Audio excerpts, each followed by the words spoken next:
Good morning again. This is Mr. Randall, of course, and you might notice that my Corona beard is gone because I got tired of it, but I've still got that Corona afro, so we are kicking it. Last time we talked about vectors. We talked about vectors in component form. A component form of a vector talks about how it moves on the coordinate plane. So if we're looking at these two vectors, this first vector goes over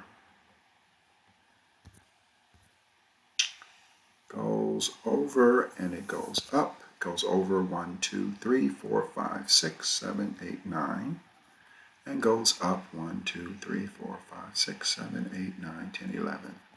So this vector is 9, 11. Those are its components, and you'll notice again it has brackets and does not have parentheses, which would make it an ordered pair. This vector here, on the other hand, goes over and it goes up.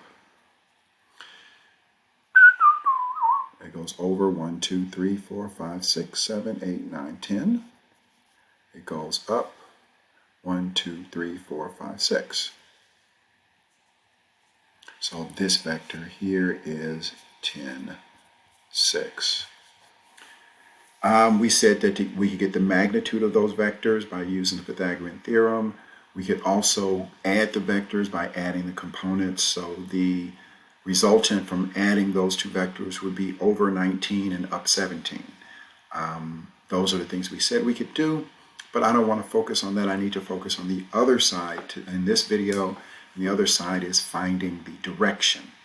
And finding the direction really takes advantage of the fact that when you're on the coordinate plane, you make right triangles. So this direction of this vector is this angle right here. And the direction of this vector is this angle. Those are, let's call that theta, and let's call that theta 2.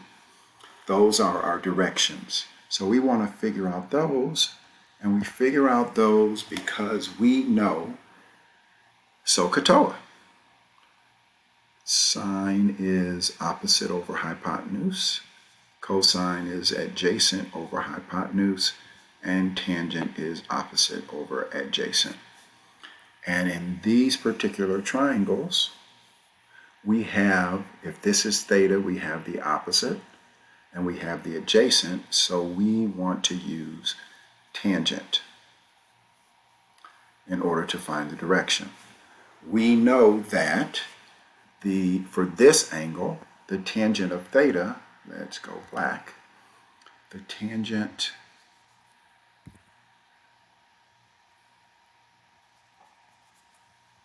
of theta is 11 over 9. If we want to find the angle, we have to reverse the tangent, and we do the tangent inverse of 11 over 9, and that would give us the angle. So I'm going to go to a website that you can go to. Their website is Desmos.com, but it is the scientific calculator from Desmos.com. And so we're going to calculate the tangent inverse. So I can go to function.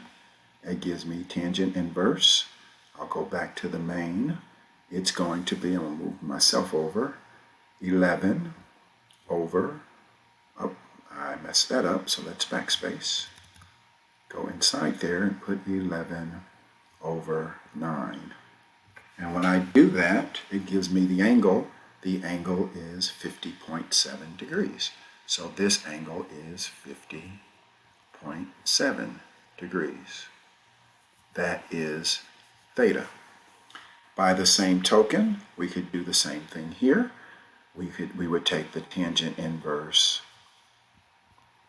of 6 over 10 to get theta number 2. Let's go back to our calculator. Let's do function, tangent inverse, main, 6 over 10, and that's going to be 30.96 or 31.0 degrees. So this angle is 31.0 degrees.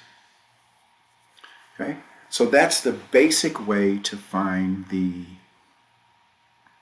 direction of a vector in component form. The basic way. I'm going to take away all of this, if you don't mind.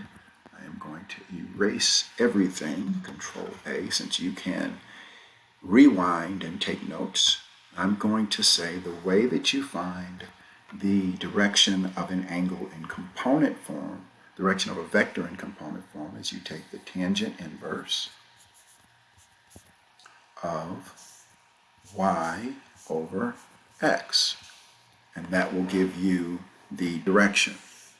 And that works very well, except when the vector doesn't go up and over to the right. So in order to talk about that, even though a vector does not have to have a position, we're going to go to a coordinate plane, because of course in a coordinate plane you've got 0 degrees, 90 degrees, 270, and 180. And we're going to look at a vector here. Let's look at that same vector, or a different vector, I don't know. Let's look at one that goes like that. This one goes over 1, 2, 3, 4, 5, 6, 7, 8, 9, 10, 11, over 11, up 1, 2, 3, 4, 5, and up 5. So this vector is 11, 5. If we take the tangent inverse of that, tangent inverse of 5 over 11, let's go to my trusty dusty calculator. Function, tangent inverse, main 5 over 11, enter, 24.4 degrees. Okay, so this angle here, this direction is 24.4 degrees. Looks like 24.4 degrees, and that makes sense. That works out great.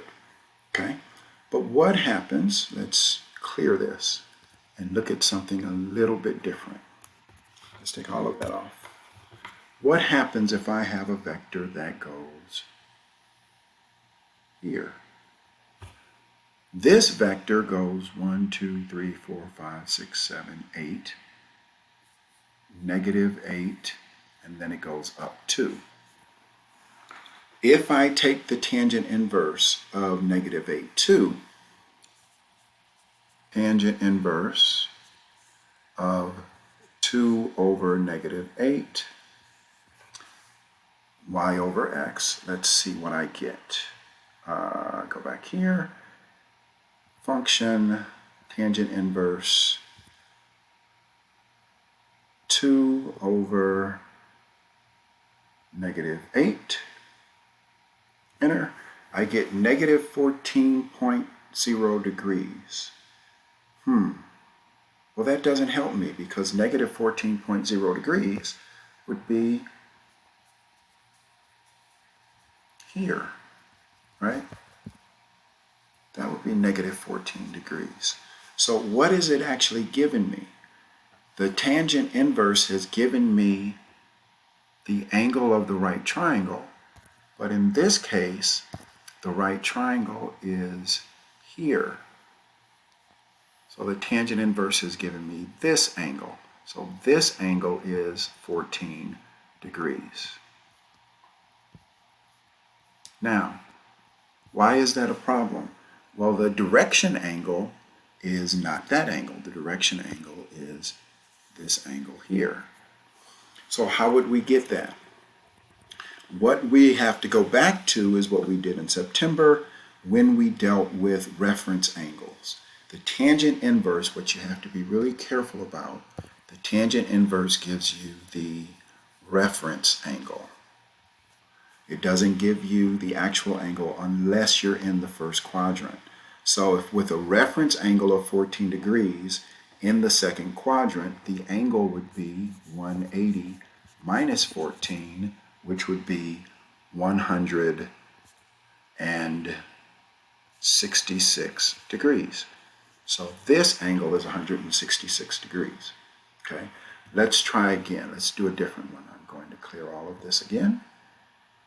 And select all, go away, And let's take another one. Let's say we have a vector right here. Oh, there we go. This vector goes backwards 1, 2, 3, 4, -4, and then down 1, 2, 3, 4, 5, 6, -4, 6, or -6 as the case may be. And I want the direction. So the direction angle, if I'm looking for it, would be this one. The tangent inverse, I have to get it. Tangent inverse of y over x, 6 over 4. Why didn't I put the negatives? Because it really doesn't matter, right? So I'm going to go back here. I'm going to put function tangent inverse of 6 over 4, and that's 56 degrees. Well, 56 degrees is not this entire angle. 56 degrees is the reference angle. So this is 56. So the entire angle, if I have a 56 degree reference angle, in the third quadrant, it's going to be 180 plus 56, which is 236 degrees. That is my direction. Okay? So when you find direction of a vector in component form, you have to be thinking about a couple things. You got to think about not only y over x, but you also have to think about what quadrant it's in, because the direction is going to give you the reference angle. So some final thoughts. I'm going to do this. I'm going to say, can I go to blank? Yes. I'm going to say a couple things. Direction is tangent inverse of y over x when it's in component form. But that only gives you the reference angle. You have to figure out what quadrant